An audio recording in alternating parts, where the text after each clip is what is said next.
Hey everybody, Peter Zeihan here, coming to you from the Eagle Nest Wilderness in central Colorado on top of Eccles Peak with a Buffalo Pass there below and behind me. Today we're going to go back into that post-American series I've been doing every once in a while, and specifically talking about one of the hot spots, and that will be Poland. Now, Poland is one of those countries that we don't think of very often as a major power because it has been so badly treated throughout history. It's got major powers around it, specifically Sweden, Russia, and Germany, and it tends to get gobbled up by them very easily. Its coastline isn't great, and so the Swedes have always been able to predate upon them. And then its land borders with both the Germans and the Russians are wide open, so there's no chance of doing any sort of static defense. As such, the Polish military in modern times is heavy on air power with extended-ranged fuel tanks, so that while they might not be able to stop a Russian invasion, they can reach Moscow and bomb it, and at least make the Russians think twice. That's kind of their national strategy here. And then, of course, they're never sure if they can rely upon the Germans, because every time the Germans have gone on the warpath, Poland is usually one of the first couple of stops.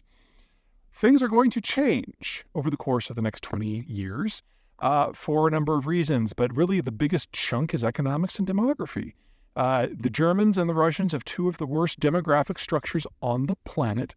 And while Sweden is an up-and-coming power again, and it can definitely punch above its weight, this is not the 1600s, and Sweden today has under 10 million people. So even if it punches like triple its weight, Poland still has 40 million people. Also, the Swedes these days are not looking to expand into empire, so, there's that. Anyway, what this means is that we're seeing an opening window of opportunity for Poland. As the German system fails because of demographic decline and economic collapse, remember, this is a country that exports everything, so anything happens to globalization, they're done. Also, they can't maintain their workforce for more than another 10 years. Russia is only slightly behind that in terms of demographic decline. In fact, once you look at the health figures, it's probably worse. Everyone in Germany, at least, is in decent health. You've got a lot of alcoholism and a lot of HIV and a lot of tuberculosis in Russia. You don't have any of those in Poland. Which means that for the Russians, things are going to go one of two directions. Either, number one, they're going to win hand over fist in Ukraine, and then they're going to come for Poland, and we're going to have a knockdown, drag-out fight.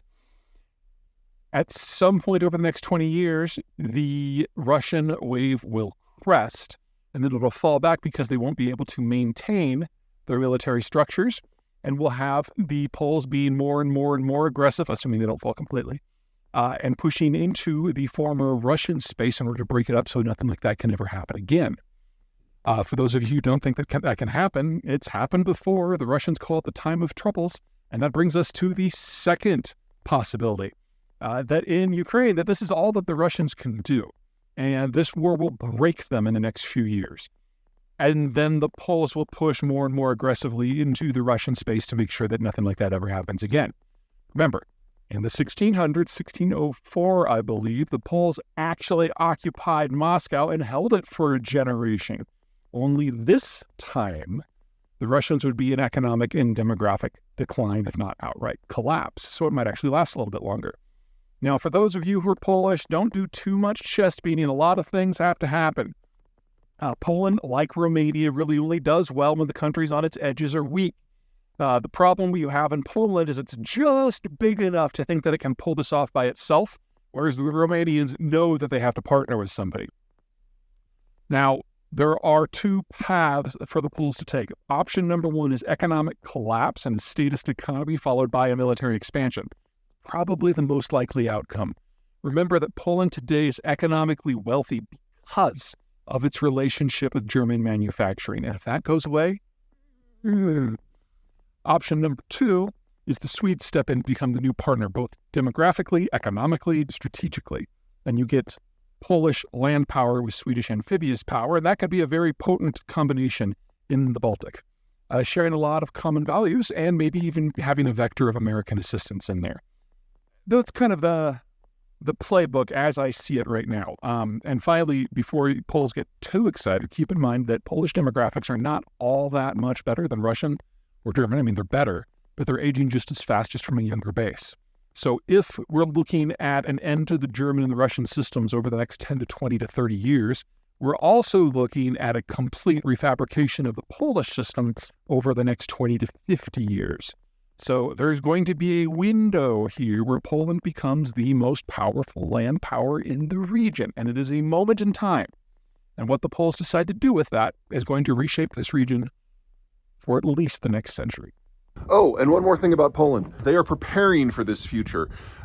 In the aftermath of the beginning of the Ukraine war, when the Russians proved that they were not the military superpower everybody thought they were, all of a sudden a land war in Poland didn't seem nearly as stupid. And so the Polish government fast-forward plans to expand their tank force. They cut a deal with the South Koreans and have already imported 180 tanks from Korea's stocks. And there are plans underfoot, already in development, to manufacture another 800 and some within Poland itself. When this is finished, and it's supposed to be finished within 3 years, it's not that Poland will have a more powerful tank force than the United Kingdom or France or Italy or Germany. It's that it'll have a more powerful tank force than the United Kingdom and France and Italy and Germany. So all of a sudden, looking back at history, a second run at Moscow doesn't seem nearly as crazy.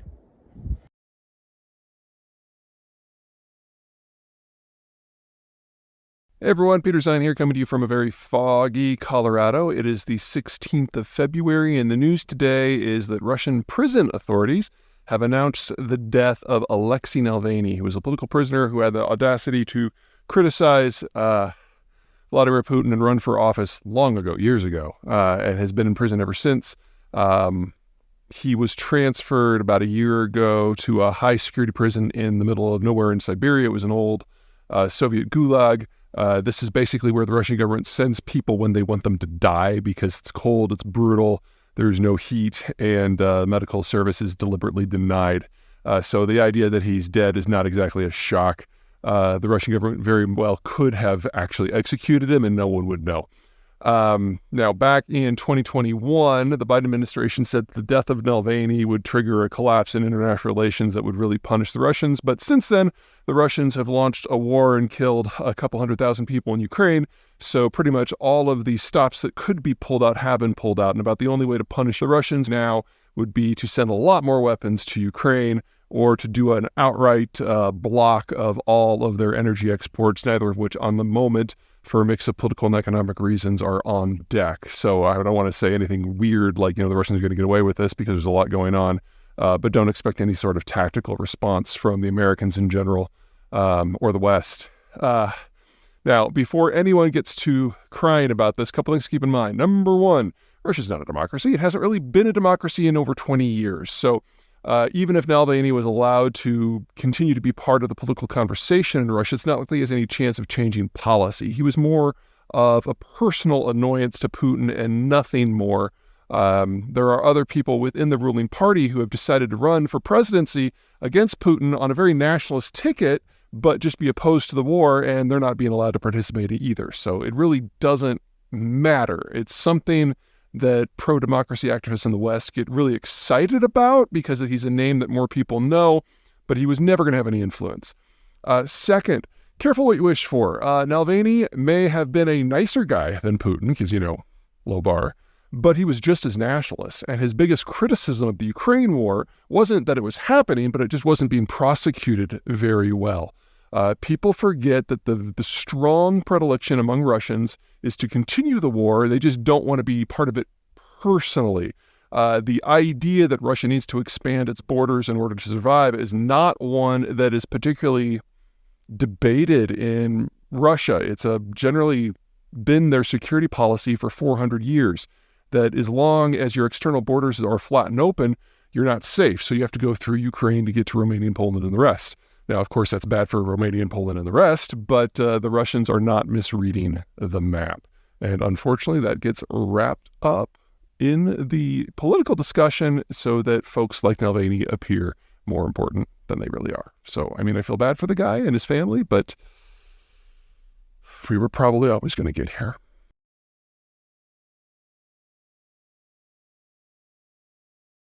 Hey everybody, Peter Zeihan here, coming to you from Huron Peak in central Colorado, and today we're going to talk about Romania. Romania is one of those middle powers that kind of has been dealt a bad hand. It's got a good chunk of land in the lower Danube, and it's bracketed by the Carpathian Mountains, but it's not quite big enough to kind of stand up to the neighbors. So it's got these three access points, really. You've got the Vienna Gap to the northwest that allows access to the northern European plain. You've got the Bessarabian Gap to the northeast, which allows access to what I call the Eurasian Hordelands. And then down south, you've got the Balkan Mountains that pinch off access to the Sea of Marmara region. Now, the northern European plain, the Hordelands, and Marmara are all capable of supporting absolutely massive powers that have dominated history as long as it's been recorded. And Romania is kind of stuck in the middle. It has access to all three of them, but could never generate the sort of military force that is necessarily to punch out beyond those gaps and do anything meaningful. In fact, because it's proximate to all of these gaps, it is usually one of the first countries that gets conquered or amalgamated when one of those three mega regions decides that it wants to expand beyond their natural borders. And in that sort of environment, Romania faces a double bind. Number one, whether it's coming from the northern European plain or Marmara or the Eurasian Hordelands, it's got to decide whether it's going to fight or whether it's going to accede. And if it chooses to accede, then it is not in charge of its own destiny anymore, and it usually ends up being a cog in somebody else's empire. The second problem is that Romania, while being the most populous of the countries in this squeeze zone in between, is certainly not the only one, and there are others that might be a little bit more defensible and have a little bit richer geography. And Romania is in constant competition with all of them. So even if it can make its peace with its larger neighbors, it then has to make peace with its smaller neighbors. Some, like Bulgaria, it usually gets along with pretty well. Others, like Serbia, are touchy, but probably the biggest problem of all of them is Hungary. Two problems here. Number one, Hungary has a little bit more defensive of a geography than Romania, so it has a little bit longer history in terms of being an independent power, especially since it is up against that northern European plain gap. Bessarabia is a 50-mile gap, and it's really hard for a country the size of Romania to plug that. But the Vienna Gap is only a couple miles wide, and most of that is the Danube River, making it fairly easy for even a small country like Hungary to hold the line. That means that Hungary and Romania are the two countries that tend to find themselves fighting more often than even the major powers that are in the lands beyond. And if you want to go just back to the Cold War, there were these delightful stories that came out at the end about how, yes, we were in a Cold War of the West versus the Soviet Empire, but within the Soviet Empire, the Hungarian and the Romanian intelligence services were duking it out behind the scenes while they were technically on the same side. Now, looking forward, the Romanians have some decisions to make. They know that the European system is of limited duration. They know that it's in demographic decline, and they know that there's going to be a fight for the region once again, just like there has in every age of their history that has been recorded to this point. Until very recently, they were convinced that when the Russians came again, they'd have to cut a deal, that they wouldn't have a choice. But the Russians are doing so poorly. In Ukraine, the Romanians are starting to entertain the possibility that there might not even be a major power on the other side of the Bessarabian Gap again. And that means that the other regional power that they would probably have to cut a deal with, Turkey, becomes a lot more digestible. Turkey's an up-and-coming power. The relations with the Romanians going back centuries have been pretty good. They've been excellent since the Cold War. Maybe a little cool, but certainly professional. And if the Romanians are entering a world where the Russians are no longer a strategic factor, but Turkey is, then that's a partnership. That's not vassaldom. And that could potentially spell the greatest chapter in Romanian history to date. There are plenty of caveats in that statement. Romania has among the world's worst demographies. They are one of the top 10 countries in the world for using abortion as a birth control method, and they're among the worst demographic structures in Europe. They're going to have to find a new economic model, and they're going to have to figure out what happens post-EU and maybe even post-NATO. These are all big questions, but the fact that they've got a rising partner in Turkey right next door, but not directly adjacent, Bulgaria's in the way, that's a pretty good setup. All right, that's it. Take care.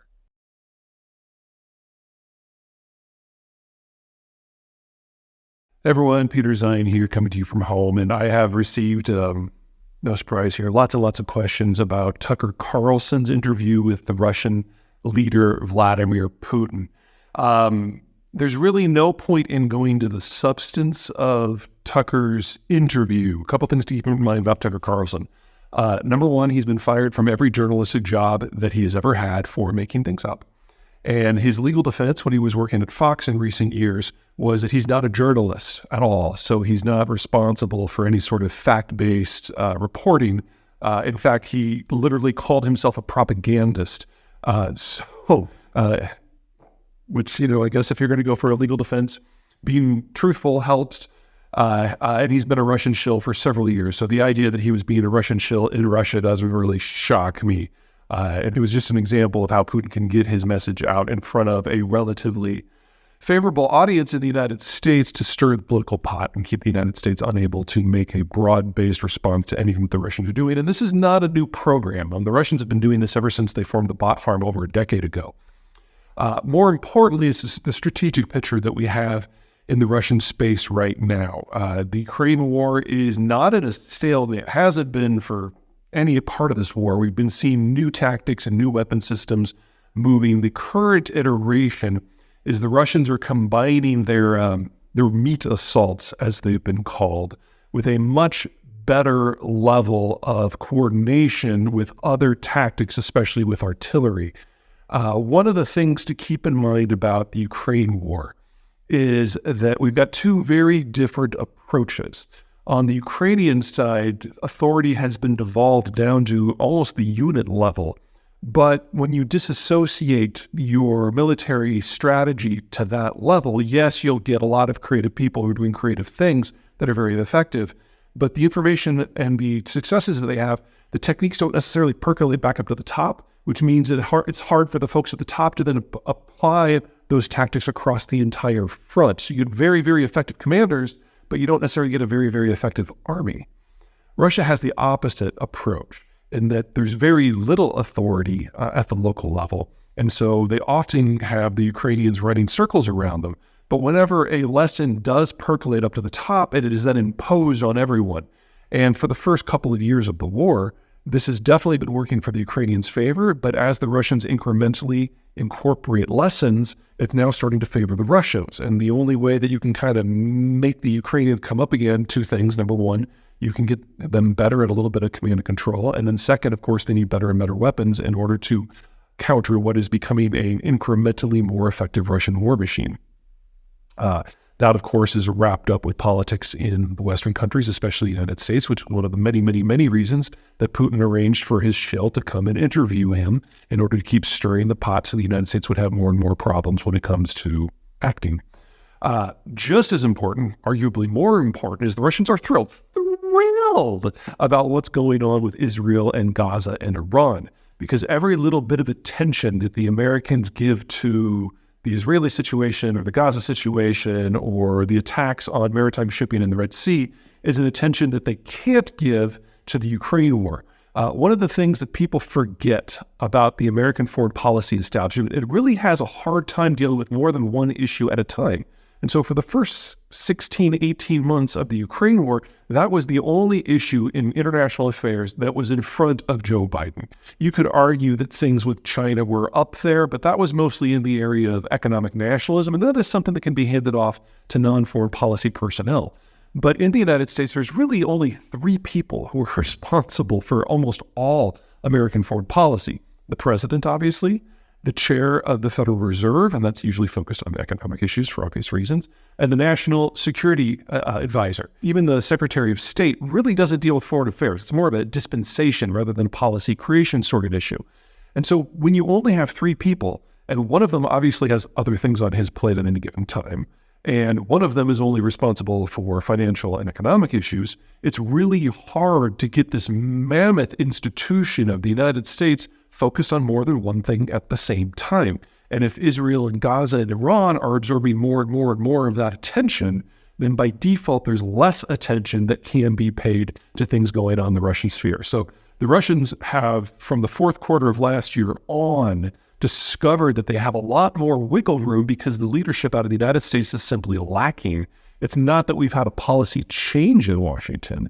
It's just that there's only so much bandwidth, and of course now we're in an election year, and that snarls things even more. So Ignore Tucker. You should have been ignoring Tucker for years, but do watch Moscow, because they're finding new and more creative ways, not simply to prosecute the war at home, but to muddle the picture on a broader global scale, to play into this fact that the Americans have a hard time focusing on more than one thing.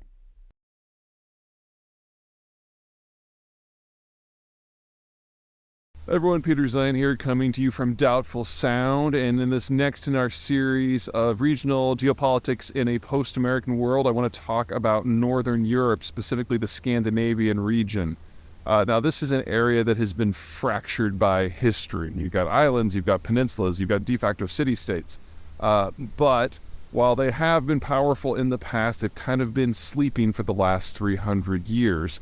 And during the Cold War and the post-Cold War era, it's been fractured into a number of different governments. But I think the best way to think about this is not so much a collection of countries, but a family of Vikings who are getting to know each other again. The original Vikings were the Danes and the Swedes, who basically went off, raided and pillaged and founded little trading depots everywhere that they went. And some of those depots eventually rose to become significant countries in themselves. Think of Riga in Latvia, or Oslo in Norway, or Reykjavik in Iceland. But by the time we get to the modern era, they had been broken into different spheres of influence. In the post-Cold War environment, however, especially now with the Ukraine war happening, we're seeing a changing of fortunes as these countries are rediscovering each other. And we're already in an environment where a lot of them consider themselves so familial that they already have a lot of joint embassies around the world. But if there's one thing they're all concerned about, it's Russia. Denmark is the last country approaching the Baltic Sea, so that if the Russians ever make a bid to get into the open ocean, they go by them. The Norwegians control the northern coastline, so they know the North Point is something they're responsible for. Estonia, Latvia, and Lithuania used to be Russian colonies under the Soviet period, and Sweden is a mid-sized power that was ultimately smashed by Russian power 3 centuries ago, and only recently has kind of emerged, whereas Finland was both a Swedish territory and a Russian territory, based on which time frame you're looking at, and only really became independent in a traditional sense in the last decade or so, as it's broken away from its Finlandization programs, which were basically a way that the Soviets used to crush Finns' strategic autonomy. What we're seeing now is this whole cluster of countries coming back together, all on the same side of the same geopolitical orientation, no longer fractured by other powers, with Sweden absolutely being the center weight of all of it. It's probably best to think of most of these countries not so much as countries, but as cities that just happen to own another swath of territory. So in the case of, say, Riga or Copenhagen or Oslo, over half, in fact, almost 3/4 of the population is in that one city, and the rest of the territory just kind of hangs on.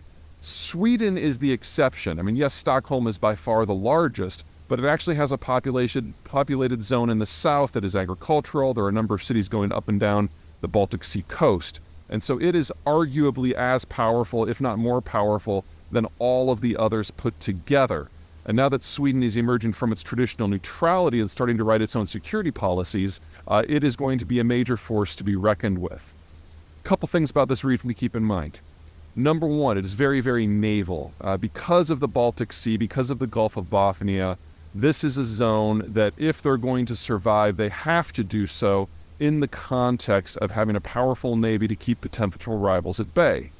And that means, number two, it's actually fairly easy for them to partner with other powers from out of region, assuming for the moment that those other powers are also naval.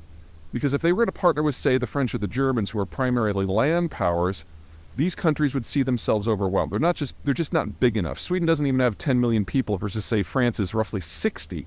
The whole region put together can't add up to a France, much less a Germany. But if you bring in the United Kingdom, you've got a very different sort of power dynamic. And the United Kingdom, like the Swedes, like the Danes, like the Estonians, really doesn't want to see a single large mega power emerge in the Eurasian or the European space, because that would be a threat to their naval independence. And so the Brits have always gotten along spectacularly with all of the Scandinavians. And now that the Swedes and the Finns are ditching neutrality, the partnership between London and these places is very strong. To a lesser degree, the United States is in the same place. Now, the United States overall is looking to slim down its security commitments moving forward, but it doesn't take a lot of cooperation between the Americans and, say, the Finns and the Swedes and the Norwegians in order to achieve some outside outcomes, because all of the Scandinavians just want to maintain independence, which means they're always going to be to a degree hostile to anything that happens in Moscow and to a lesser degree continental Europe. That means for a very small price, the United States can really achieve some outsized outcomes working through some very credible partners. So we should start to think of the relationship between the Americans and the Baltics and the Norwegians and the Scandinavians, however you want to define the cluster, as very similar to the American relationship with Australia. A powerful, creative ally that punches above its weight, that's going to do its own thing for its own reason, but which dovetails with American power moving forward. All right, that's it for me. Catch you guys next time.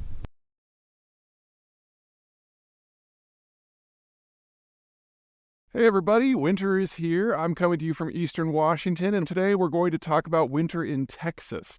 Now, if you guys remember back a couple of years, I think it was 2021, Texas got hit by a cold storm and basically everything collapsed. All of their energy generation, especially natural gas, just ceased functioning.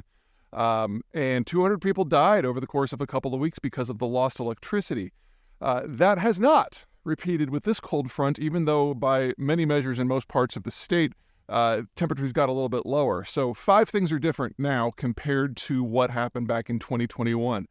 First of all, while it did get as cold or even a little colder, the cold snap wasn't quite as long. It didn't last like the 2.5 weeks like it did last time, so the system wasn't put under as much long-term stress.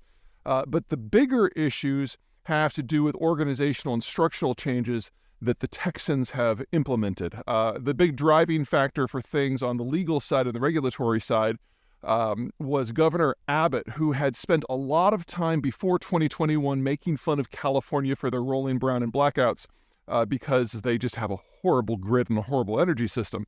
And then, of course, in Texas, you had 200 people die, so he was personally motivated to make some changes. And he pushed them through the legislature, which forced the regulatory structures in Texas to adjust. And the biggest part of those changes affected the natural gas industry. So Texas, before 2021, didn't have its natural gas system winterized at all. And there's a lot of water vapor that comes up as a byproduct of natural gas production, and a lot of time it's in the gathering pipes. So what would happen when we got to sub-freezing temperatures is that water vapor would condense into liquid and eventually condense into ice and then clog the pipes. So the entire system across especially northern Texas and the Dallas area froze up, and so there was no fuel to burn to do everything else. For political reasons, Abbott blamed the wind industry because, the wind did stop going, but it was mostly natural gas that carries the backbone of power generation in Texas, and that is what failed most spectacularly. So in order to get things going, they actually had to waive almost all of their safety regimens and regulations, and people were going out with acetylene torches to manually melt the pipes. And of course, natural gas is flammable and explosive, so we were kind of lucky that didn't get completely out of hand. Anyway, this time around, the changes in regulations forced producers across Texas to actually implement some of the best winterizing technologies that we had back in the 1960s. And the Texas grid now is on par with where Arkansas, Oklahoma, and New Mexico were about 1975. So, this is some really basic stuff when it comes to things like insulation. Anyway, it was more than enough to make a difference. Okay, so that was the first big structural change. The other big structural changes had nothing to do with regulation. It's just how things have evolved. So the new turbines, wind turbines that the Texans had put up are more than 200 feet taller than the ones that were up 3 years ago. And that means they reach higher, they tap stronger air currents that are more reliable. So even though the wind did drop, we didn't see nearly the drop off in power generation capacity because the physical structure is now different. Second, Texas has put up a whole lot of solar. And when these winter storms come through Texas, usually what you get is a lot of wind, a lot of freezing rain, maybe some snow. And then once they blow through, it's cold, but it's clear. And so when you have temperatures in the 20s, solar doesn't really care what the temperature is unless it's like crazy low or crazy high. So solar was generating near record energy for the time of year. So you had two different streams of energy coming into the electrical system that they didn't really have last time, and their baseload system with natural gas worked a lot better than it did. This sort of change is the sort of thing we're going to see in some way across not just Texas, but the entire country and the eventual world. We're seeing more and more wind and more and more solar, and it doesn't always go right the first time. And we discover that meshing these systems together is more problematic than kind of the breezy things that the Greens say. But when you have multiple systems that do feed into the same network, you do get a lot of redundancy when one works and the other doesn't. The trick is to make sure you have enough spare capacity that you can dispatch at any given time. Now, in the past, solar and wind aren't very good at that because you can't dispatch them. If the sun's not out, if the wind's not blowing, they're kind of useless, and you have to rely on older fossil fuel things like natural gas. But what we're seeing in Texas specifically is that we're already seeing turbines that are 800 meters tall. And in the next year or two, we're going to be pushing the kilometer tall barrier. And again, stronger currents, more reliable, used for baseload. So I don't mean to suggest that all of these problems when it comes to storms and interruptions are going to go away. But as the technology evolves, we're getting better able to adapt and having a little bit more insulation on the backside as well. That's it from me.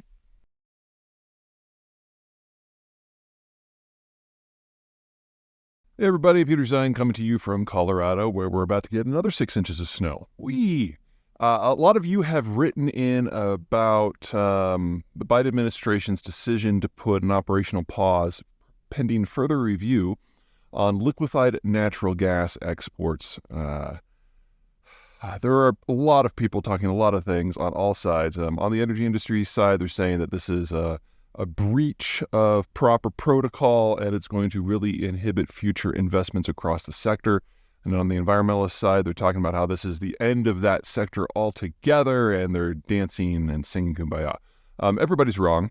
Let me kind of lay out what this stuff is. So natural gas is normally transported by pipe because it's difficult to move, it's difficult to store, it's difficult to produce. And so you'll have a pipe network like in North America that is separate from the pipe network in Europe, which is separate from the pipe network in China. Those are the three big ones. You got some smaller ones around the world. They don't connect, or they can't connect. And so if you want to link these together, what you need to do is have a facility on a coast that will chill the stuff down to something like negative 300 degrees or so. And then it's a liquid, and then you put it into a specially designed tanker that can handle these cryogenic fluids. And then you transport it across the ocean to another facility where it unloads and is regasified and then put into the new system. Now, we've been doing this for a few decades, but it's only in the last 15 years that it's really started to become big. And the primary reason for that is the environmental movement, because natural gas, if it's properly burned in an appropriate facility, a combined cycle natural gas plant, generates about half of the CO2 emissions of, say, a coal plant. Also, you can spin up a natural gas facility in just a few minutes, as opposed to a coal facility, which can take hours to even days. And so if you want to pair it with, say, wind and solar, it's the perfect complement fuel, because when the sun goes down or when the wind stops, you can just turn this thing on. And so if you want to get the full capacity from your wind and your solars, you really have to have a conventional system that's dispatchable like natural gas. Now, the United States currently has enough capacity, nameplate capacity, to chill and ship about 13 billion cubic feet of this stuff per day, which makes it the largest exporter in the world already. And under construction are facilities that would allow another 12 BCF per day, which, if you remove the United States' existing capacity from that, that's again the world's largest. And then there's already been stuff permitted for another 16 billion cubic feet per day. So, you add those three together and, where we are right now, that's enough to supply all of Japan. If we bring all of these online, that's almost enough to supply all of Europe. And the Biden freeze doesn't touch any of that. It is a pause of the review process for new facilities. Now, if the United States were to bring these all online, so 13 today, 12 in the few years, and down the road, maybe another 16. You're talking, 40? Yeah, it's more than 40 BCF, and that would be roughly 1/4 to 1/3 of total U.S. consumption of natural gas. If we did get the number that high, we'd have a lot more price linkage between the U.S. market and everywhere else. Remember, natural gas is pretty much sequestered, and LNG has traditionally just kind of played at the margins. But if we had this kind of volume, then Americans would start to be exposed to global natural gas prices. If that were to happen, instead of this $2 to $5 range that we've kind of become used to and is probably going to be our norm for the next few decades, we'd probably see prices regularly going above 15 or 20 as we have international price shocks because of things like, I don't know, the Ukraine war, or I don't know, something blowing up in the Middle East. When you only have about 10% exposure, or in our cases a little bit, 10%? Yeah, we got about 10% exposure. The price swings are very muted. And so back in 2021, when the Ukraine war was hot and heavy and we thought we were going to lose all the Russian gas at the same time, the Europeans were dealing with natural gas prices that were well over 70 for a few months, and it was pretty ugly for their industrial stuff. Anyway, let's talk about what people are talking about with this. On the industry side, the idea that we're going to build out past 40 is kind of a stretch anyway, so the oil companies are just whinging because someone's telling them that they can't do anything right now. Second, the Biden administration has not oversold this. They're saying it's a temporary pause of the review process to consider climate change. Well, if you want to consider climate change, natural gas is the perfect fuel to ship out in bulk because it's the only thing that really pairs with solar or wind. You're not going to do this with coal. That would be silly. And batteries sound great until you realize the industrial process that's required to build them at scale is never going to make them more than a niche use in specific areas. I'm not saying there's no use for them there, but natural gas is so much easier. It's so much cheaper. And by most measures, it's actually a lot cleaner too. So you're only going to put batteries in places like Phoenix maybe, where the solar intensity can be really, really high, and they just need to save some, for nights. And then on the environmental side, the celebrations, number one, this is not forever. It's a temporary pause of the review process, which the Biden administration can reverse with a stroke of a pen, or any additional leader could, for reasons environmental, economic, or strategic. Remember that a lot of the stuff that's getting shipped out right now is going to Europe in order to allow the Europeans an option other than sucking down Russian gas. So, this is kind of important from that front too. So everyone's kind of making a really big deal out of it, but I think the thing that is most hilarious is that the Biden administration has found a way, again, to satisfy the environmental activists without actually changing the system. This is very similar to what he did when he came into the presidency and he put a moratorium on fracking on federal lands, and everyone was all wailing and gnashing their teeth on one side and screaming bloody delight on the other side. Well, people forget that 99% of all shale operations are on private land, and that is regulated by the states. So it was less than 1% of wells that were affected at all. But it made the environmentalists happy, and it pissed off the energy industry, but it didn't really change anything at all. And Biden is never going to be the preferred candidate of the energy industry, and he was able to placate some of his more hardcore supporters. He's now done that again. So it's a fairly savvy political move that actually moves the needle not at all, which, is one of the smarter things you can say about politics these days.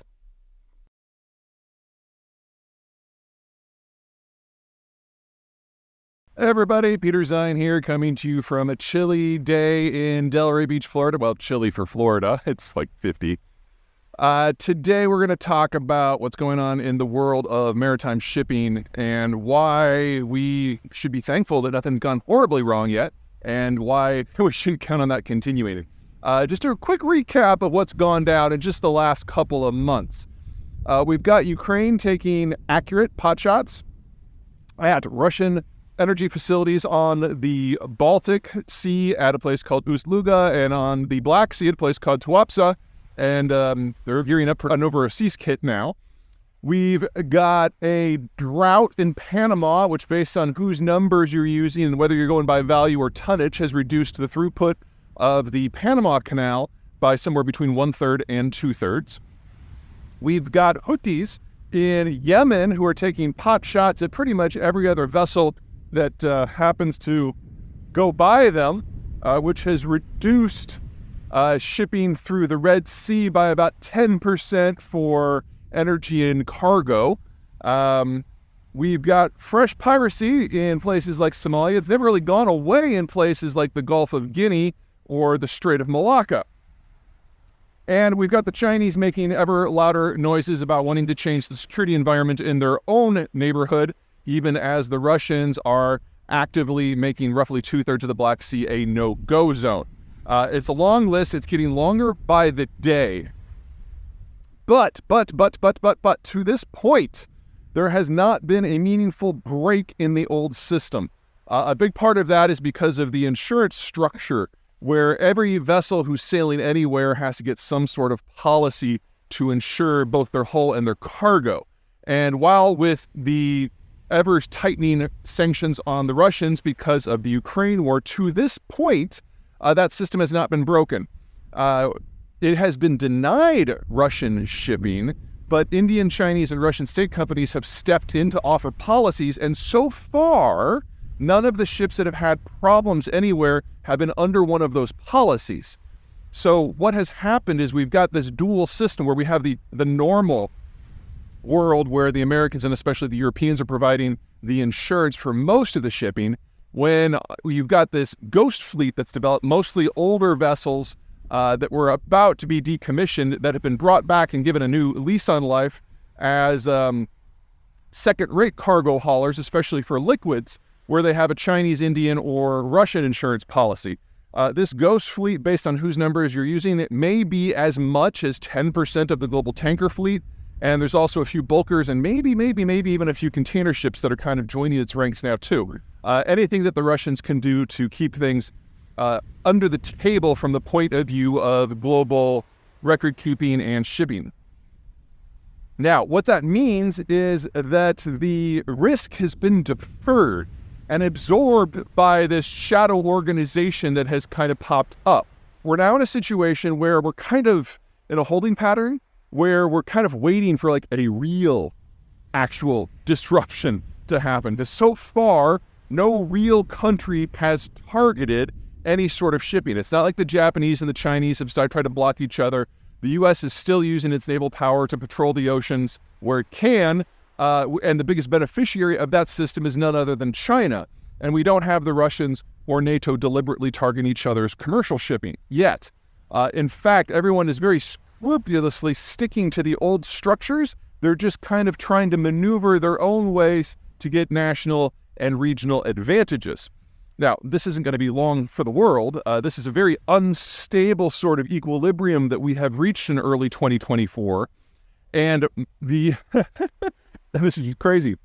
That ghost fleet is the reason why it's all still working. It's kind of a testament to the strategic inertia of the system. But now the buffer, the ghost fleet, is something that is largely documented, largely under the table.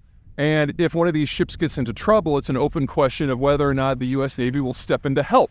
All of these are unknowns, which means as soon as that happens, a ghost fleet ship gets into trouble or a real country starts taking shots at another country's shipping, we don't just lose that buffer, we lose all of the insulation that we've managed to build up in the last 2 years, and we get a very quick breakdown much faster than we would have otherwise. Now, based on what happens geopolitically, this could all go any number of directions. If the United States decides to take a shot at what the Iranians are doing in the Gulf, that obviously takes us one direction. The Chinese decide to do something in the South China Sea, that takes us another. If Ukraine accidentally hits an actual third-party vessel in some of its anti-Russian operations, it goes another. If the Russians board and capture somebody going to a Ukrainian fort, that takes another. We're on the edge. There's a lot of guns aimed at our heads right now. And it honestly, from my normal point of view, it doesn't really matter which way this goes. It all leads to the same end place, where long-range shipping is simply no longer viable. And shipping in general through dangerous areas is simply no longer viable. And the two biggest plays in the world that benefit from the current system are, ironically, Russian sanctions-busting oil exports, which have to sail all the way around Eurasia, and Chinese merchandise exports who have to do the same thing. Those are the longest haul plays out there, all going through dangerous zones. So when this cracks, we see those two things get hurt first, but they will be far from alone. Remember, East Asia is home to half of all manufacturing supply chain steps. There is no version of manufacturing in the world, especially when it comes to things like computing and electronics, where it works without that setup. And that requires global shipping to be safe. So we need to be prepared for the not too distant future when all of this just stops working. And we have to figure out a fundamentally new model that's probably going to be more based on regional trade rather than global. Okay, that's plenty for the day. Take care.